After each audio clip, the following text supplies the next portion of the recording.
Iran's Islamic Revolutionary Guards Corps released video on Sunday showing what state television claimed were fresh missile strikes on U.S. bases in Kuwait and Bahrain.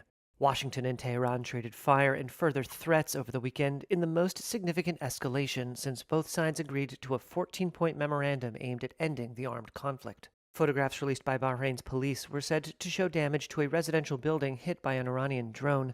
A U.S. official confirmed Iranian attacks on U.S. facilities and told Reuters there were no reported U.S. casualties or major damage to U.S. sites. U.S. President Donald Trump wrote on social media that, quote, "There may come a point when we are no longer able to be reasonable and will be forced to militarily complete the job that we very successfully started. If that happens," he wrote, "the Islamic Republic of Iran will no longer exist." The conflict began when the U.S. and Israel jointly attacked Iran at the end of February.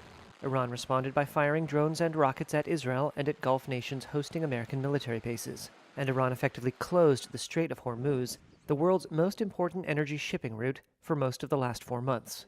An interim agreement signed earlier in June was meant to reopen the strait and move both sides toward negotiations on Iran's nuclear program, while Washington waived sanctions on Tehran.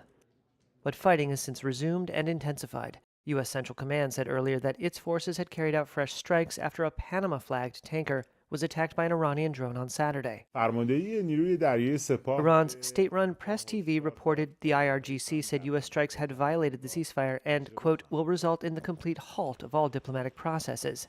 Trump has repeatedly declared Iran has agreed or will agree to concessions on its nuclear program, only to have Tehran deny them. And Tehran has insisted it would have a role in governing traffic through Hormuz, which Trump has said remained open to shipping. On a visit to Baghdad, Iran's foreign minister on Sunday urged all parties to abide by the signed Memorandum of Understanding and not allow it to be derailed.